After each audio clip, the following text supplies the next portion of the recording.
여러분 안녕하십니까. 자유경영원 문근찬입니다. 오늘은 76번째 주제인데요. 요즘 그 이슈가 되고 있는 글로벌리스트에 대해서 좀 한번 살펴보도록 하겠습니다. 오늘날 그 글로벌리스트라고 하면은 그 세계주의자 이렇게 뭐 번역을 해볼 수 있겠지만은 약간의 그 부정적인 의미가 상당히 강하게 들어가 있습니다. 단순한 세계주의자가 아니고 일부 세력이 각 국가의 그 주권 국가로서의 어떤 그 전통과 어떤 한계, 이것을 뛰어넘어서 그 세계를 어떻게 자기들의 그 어떤 재력이라든지 힘으로써 장악을 하려고 하는 그러한 그 기도를 하는 그 세력을 통칭해가지고 글로벌리스트다 이렇게 얘기를 하고 있고, 이 사람들이 중국의 인민해방군 정부 이 사람들하고 이렇게 연계가 돼가지고 활동을, 그런 그 세력을 형성을 하는 그런 경향이 강하기 때문에 친중 글로벌리스트다 이렇게 또 얘기를 하는 경우가 많이 있습니다. 어떤 그 그룹들이냐 하면은, 예를 들면은 뭐 빅테크라고 하죠. 세계적인 IT를 기반으로 한 기술 기업들, 구글, 페이스북이라든지 아마존, 이와 같은 그 기업들이 예를 들면은 미국이라고 하는 공화정, 주권 국가로서의 그 전통을 귀찮게 여기는 듯한 그런 행태를 보이면서, 이 국경이 무슨 필요가 있느냐, 세계를 전체를 그냥 싸잡아서 이 세계 경제를 하나의 그 단위로 해가지고 이렇게 활동하는 것이 이 세계 살고 있는 우리 그 사람들을 위해서도 좋은 것이고, 그렇게 이제 얘기를 하는 것인데, 이것이 그 선의로 볼 수 없는 그런 그 측면이 많이 있다는 것이죠. 또한 그 한결같이 친중적인 그런 행보를 보이고 있는데, 이제 이것이 이제 그 중국을 통치하고 있는 세력과 이해관계가 맞아떨어지고 있기 때문에 이제 그렇습니다. 그런데 이 친중이라고 하는 그 부분이 얼마 전까지만 해도 이것은 뭐 그렇게 문제가 될 개념이 아니었었는데, 이제 와서 이제 보니까 그 중국이라고 하는 그 통치 세력이, 미국이 원래 이제 친중적인 그런 그 정책을 수립을 했을 때만 해도 이 사람들이 이 자유세계, 자유체제 속에서 경제 활동을 하다 보면은 조만간 언젠가는 가치관을 공유하는 그런 국가가 될 것이다, 이렇게 이제 생각을 했었는데, 이것이 사실은 실패를 했죠. 그럴 가능성이 거의 없다, 이렇게 이제 되면서, 과연 앞으로도 미국이라고 하는 패권 국가가 중국과 친중이라고 하는 그런 그 기조를 이어갈 수가 있을 것인지 하는 것은 아주 첨예한 그런 문제가 되고 있습니다. 그래서 이 글로벌리스트라고 하는 이 움직임, 이것이 상당히 이슈가 되고 있어요. 그래서 이제 일부 오스트랄리아라든지 유럽의 일부 국가들, 이런 데서는 이 빅테크라든지 하는 회사가 이 주권 국가의 개념을 좀 무너뜨리려고 하는 것이구나라고 하는 이런 의구심을 갖고 제동을 걸기 시작했죠. 이런 것이 이제 앞으로 점점 더 문제가 될 것입니다. 그래서 오늘은 이 주권 국가라고 하는 개념과 이 친중 글로벌리스트, 이것이 어떤 식으로 해가지고 오늘날 이런 그 이슈까지 오게 됐는가 하는 것을 한번 그 역사적인 검토를 좀 해보도록 하겠습니다. 주권 국가의 역사는 사실은 뭐 한 수백 년밖에 되지 않죠. 뭐 한 400년이 전만 하더라도 주권 국가라고 하는 개념은 세계에 이제 별로 없었습니다.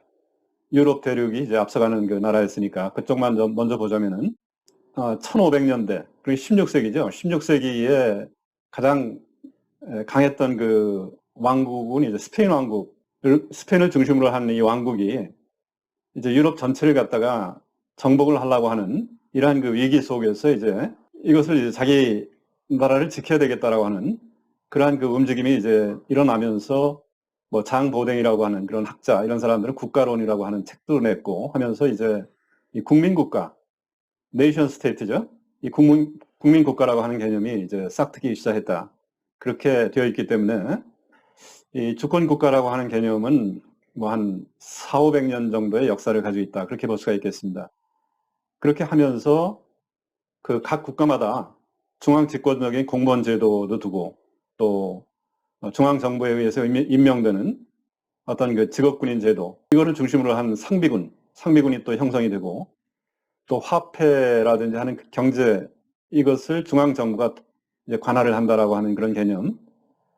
뭐 또 이 재판관, 사법부에 대해서 이제 중앙정부가 임명을 하는 그런 재판관에 의해서 이 재판이 이루어지는 그런 제도, 이런 것이 이제 한 400년 전에 이것이 이제 서서히 정착이 되기 시작했는데, 사실은 유럽도 그 이전에는 이제 중세국가나 이런 그 역사를 보자면은 이러한 그 국민국가적인 그런 제도하고는 다르게 그 이전의 기득권 세력이라 하는 것은 사실은 그 로마 카톨릭에서부터 뿌리를 두고 있는 그러한 그 교회라든지 이런 자치권을 가지고 있는 그런 교회, 그 다음에 면세 특권이라든지 이런 모든 특권을 가지고 있는 카톨릭 교구라든지 수도원, 그리고 각 지역마다 이제 우리가 그 기사 뭐 이런 그 기사도 이런 얘기 하지 않습니까?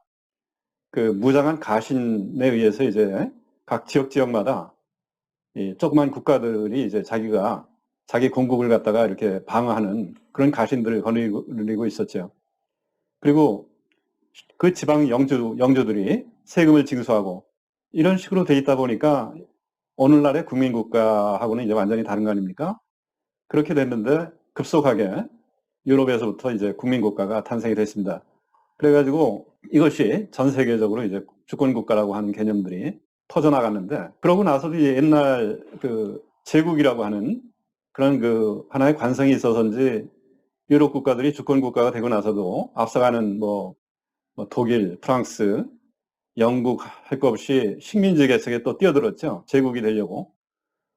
뭐 우리나라 여러분들이 아시다시피 식민지가 됐다가 정말 운이 좋게도 2차 대전 후에 미국의 도움으로 주권국가를 회복을 했지 않습니까? 이러한 그 역사를 가지고 있습니다. 그래서 이 주권국가는 사실은 그러한 역사를 가지고 있는데, 그 중에서 특히 자유진영 이 주권국가는 미국과 영국에 뿌리를 두고 있는 그러한 그 진영이라고 볼 수 있죠. 뭐 오늘날 같으면 뭐 일본이라든지 대한민국 이런 데도 이제 미국과 영국의 그 어떤 뿌리하고 이제 통하고 있다, 그렇게 볼 수가 있겠습니다. 이 진영은 미국 혁명이라고 하는 이러한 그 자유를 중심으로 한 국가 제도, 이거는 어떻게 보면 이제 이성주의적인 독재에 항거하는 그런 체제라고 볼 수가 있는 것이죠. 그리고 혁명에 의해서 모든 전통을 일거에 싹쓸이 이렇게 없애버리고 국가를 세운다라든지 하는 것에 대해서 그것은 결국은 독재로 이어진다라고 하는 이러한 그 오랜 경험에서부터 이제 우리가 알 수 있지 않습니까? 그런 데서 싹튼 이 국가관이라고 볼 수가 있습니다. 영국도 마찬가지예요. 영국도 사실은 우여곡절을 많이 겪었지만 미국의 이 독립혁명을 그것이 이루어지는 걸 보면서 사실은 미국의 보수주의, 존 로크의 그 사상을 바탕으로 한, 그리고 이제 보수주의의 아버지라고 하는 에드워드 버크라고 하는 이런 그 사상을 바탕으로 한 보수주의가 찬란하게 꽃을 피웠고, 거기서부터 이제 자유당이라든지 뭐 보수당이라고 하는 양당 정치가 이제 뿌리를 내렸죠. 우리는 양당 정치 하면은 이제 흔히 하나는 뭐 좀 보수적인 측면이고 하나는 사회주의 계열이 아닐까 이런 생각을 하지만은, 영국의 그 자유당과 보수당은 모두 자유라고 하는 자유사회를 구축을 한다라고 하는 그 동일한 이념에 바탕을 두고 있고, 다만 자유를 얼마만큼 허용을 하는 것이 국가의 안정에 도움이 될 것인가라고 하는 그 한계 정도가 이제 차이가 나는 그러한 그 양당이라고 볼 수 있습니다.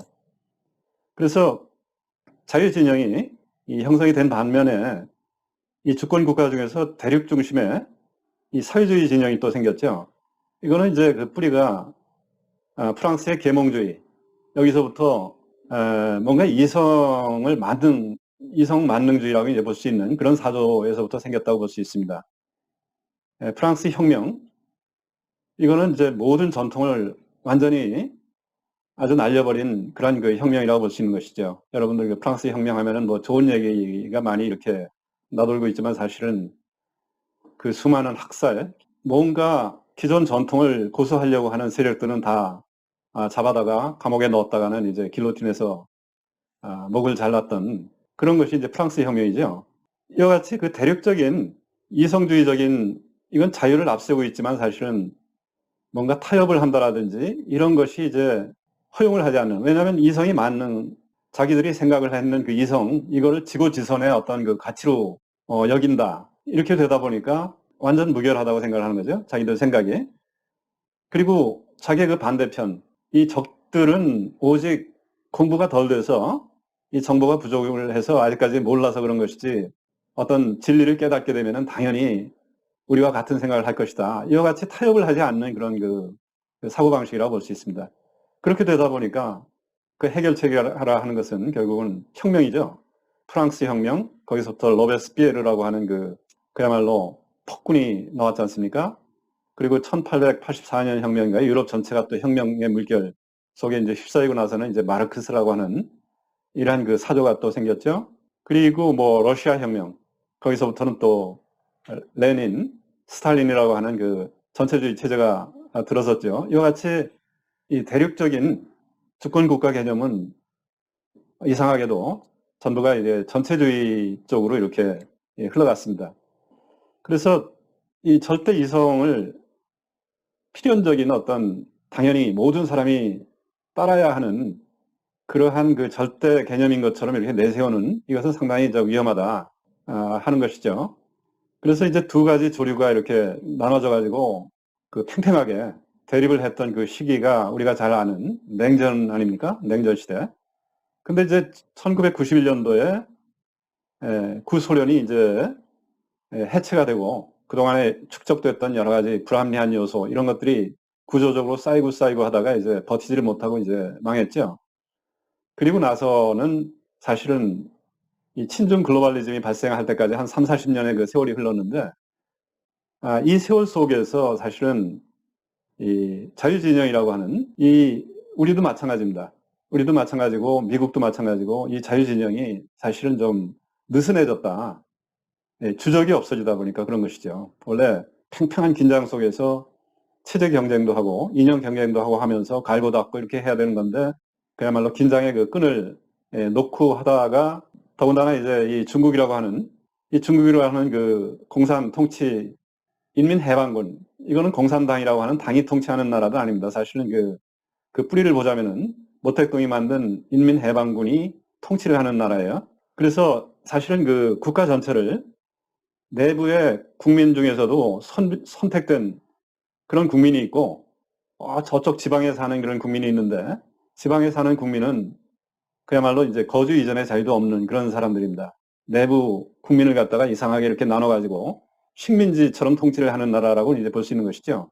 이제 이런 나라인데 이런 나라가 이제 이 친중을 해가지고 글로벌 서플라이 체인 속에다가 이렇게 합류를 시키다 보면은 사는 것도 나아지고 하다 보면은 이 자유가 뭔지 그리고 개인의 어떤 자유 이런 걸 존중하는 그런 그 체제가 될 것이다.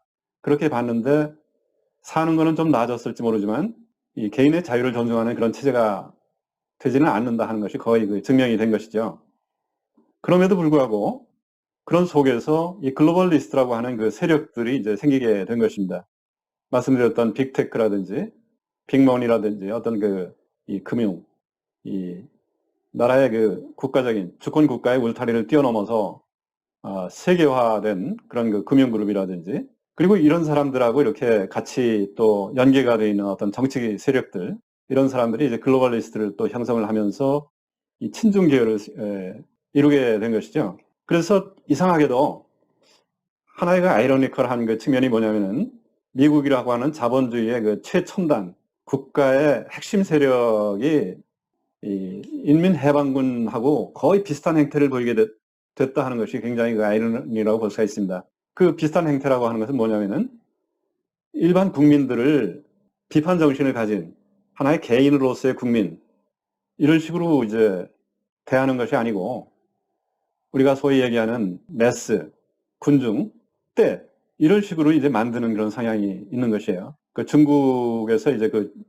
국민들을 갖다가 내부 식민지화하고 있는 그런 행태 이거하고 비슷하게 그 빅테크나 이런 사람들도 그 성향을 보면은 이 힘이 점점 강해지다 보니까 이 국민의 어떤 여론을 갖다가 자기들이 좋은 방향으로 그렇게 이제 끌고 가려고 한다라든지 이것이 또 가능할 만큼 이제 힘이 자라난 것이죠. 그래서 이와 같은 빅테크, 빅머니 그리고 어떤 그 정치권 내 그 친중 세력들 이런 사람들이 합쳐져 가지고 주권 국가의 핵심 가치라고 볼 수 있는 개인 존중, 자유, 그 다음에 소유권을 존중한다라든지 진실을 존중하는, 그리고 시장을 존중하는 거. 시장 존중이 곧 진실 존중이죠. 진실하지 않으면 시장에서 어떻게 통하지를 않는 것이죠. 그리고 신앙과 어떤 영성에 대한 존중. 이러한 그 자유진영의 전통적인 가치를 우습게 여기고 이걸 존중하지 않는 그런 세력들이 바로 글로벌리스트, 친중 세력이다. 이렇게 대개 보시면은 되겠습니다. 그래서 이제 미국에서 어떻게 이 대명천지에 이런 일이 일어나는가 하는 것은 아까 같이 이제 뭐 중국을 잘못 봤다 하는 것도 좀 하나 있을 것이고, 그 다음에 이제 좀 냉전이라고 하는 것이 끝나면서 패권 국가가 두 개가 있었던 것이 미국이라고 하는 단일 패권 체제로 이제 오면서 경계심이 좀 없어졌다 이렇게 볼 수 있는 것이죠. 자, 그래서 이렇게 이제 흘러왔는데 지난 한 4, 5년간의 이제 미국을 보자면은 트럼프라고 하는 그 특이한 대통령이 이제 물론 지금은 바이든 체제로 바뀌었지만 통치를 하면서 이런 그 문제점을 온 힘을 다해 가지고 부각을 했던 것이 이제 트럼프라고 볼 수가 있습니다. 그 사람의 이제 어떤 성향이나 이런 것이 너무 약간 포퓰리스트적인 그런 성향이 강하다 보니까 이 반대도 많이, 반대파도 많고, 뭐 우리나라의 뭐 조갑재 선생이라든지 이런 그 보수주의 성향을 가진 그런 사람들은 아주 트럼프 하면은 무슨 깡패나 되는 듯이 그런 정도로 이렇게 생각을 하는 것 같아요. 그렇지만 이제 그 트럼프가 얘기하는 걸 전체를 종합을 해서 보자면은 이런 글로벌리스트, 친중 세력, 이 사람들이 주권국가라고 하는 이 전통적인 개념 이거를 허물어뜨리는 이런 집단인데 이거를 그냥 놔두고 볼 수는 없다. 여기에 강하게 이 저항을 하고 이걸 무너뜨려야 된다라고 하는 이러한 그 뚜렷한 하나의 그 이념 성향을 가지고 있었다 이렇게 이제 볼 수가 있는 것이죠. 자, 그래서 이 결론을 좀 말씀을 드리자면은 우리가 이제 한국에 살면서도 세계적인 어떤 그 트렌드나 이런 것을 잘 살펴봐야 될 것 같습니다. 지정학적으로 우리는 가장 첨예한 지역에 살고 있는 국민이죠. 그래서 미국이라든지 영국 전통의 이 대한민국, 이 뿌리가 뭐였었느냐 하는 것을 이제 절대로 잊어서는 안 될 것 같고요. 이거는 이제 한마디로 얘기를 하자면 그 전통의 뿌리라 하는 것은 보수주의 방법론을 얘기합니다. 이 정치를 하더라도 무슨 혁명적인 그런 것을 지향을 하는 것이 아니고 과거서부터 축적되어 있는 원리 이거를 존중을 하면서 변화를 추구하고, 그렇지만 이 변화 추구를 혁명적인 급진적인 방법보다는 뭔가 만병통치 이런 거는 이 세상에 있을 수가 없다. 한 스텝 한 스텝 검증된 그런 그 방법을 가지고서 이제 하나씩 하나씩 해결을 해야 된다. 이런 것이 이제 보수주의적인 그런 성향인데, 그래서 인간이라고 하는 것은 이 불완전한 존재이기 때문에 어떤 이성 만능의 어떤 이것이 진리다 이런 식으로 내세우는 그런 그 세력은 뭔가 의구심을 가지고 봐야 된다. 그리고 사회는 오랜 그 역사성 이런 것이 축적된 결과라고 하는 것을 늘 생각을 하면서 여태까지 해보지도 않은 그러한 뭐 경험을 해보지 못한 국가를 건설하겠다라든지 이런 세력에 대해서는 의심의 눈초리를 가지고서 이제 볼 줄 아는 그런 것이 이제 보수주의인데 바로 그 뿌리는 영국과 이제 미국이라고 이제 볼 수가 있겠습니다. 근데 이제 불행하게도 한국의 그 양당이 모두 친중 글로벌리스트적인 행태를 보이고 있다 하는 것이 이제 한국의 불행이에요. 그래서 여기서 믿을 수 있는 부분은 대한민국이 그래도 이만큼 발전을 하면서 이제 살아왔던 것은 사실은 시장 경제라고 하는 이거를 지탱을 했던 것은 기업가 그룹이라고 볼 수 있습니다. 삼성, 현대, LG 뭐 이런 이거를 쉽게 망가뜨릴 수는 없을 거예요. 이것이 망가지면은 그야말로 하루아침에 이제 자폭하는 거나 마찬가지이기 때문에 어떤 정치 세력도 이 괴롭힐 수는 있어도 한순간에 이것을 국영화를 한다라든지 이렇게는 이제 할 수 없을 것이다. 그렇다면 이 기업가 그룹이 오늘날의 그 주권국가라고 하는 이 보수주의 철학, 이거의 그 중요성을 좀 더 인식을 하고 이 기업가가 가지고 있는 이 사회적인 사명, 이것을 뼛속 깊이 좀 생각을 할 줄 아는 이런 기업가가 됐으면 좋겠다 하는 그 말씀을 좀 드리고 싶습니다. 그 얘기는 뭐냐면은, 예를 들면은 무슨 오직 경제적인 효율성만을 보고 그 공산군이 통치하는 중국이나 또는 베트남 같은 데에 올인해가지고 투자를 한다라든지 이런 일은 해서는 안 되는 것이죠. 그 국가의 성향이 이 주권국가, 자유체제 이런 거하고 맞는 국가하고 이렇게 투자를 하더라도 그런 그 국가하고 이렇게 좀 교류하고 뭔가 이렇게 좀 제껴놓을 만한 이념 체계나 이런 것이 맞지 않는 그런 나라들하고는 좀 거리를 멀리하는 이러한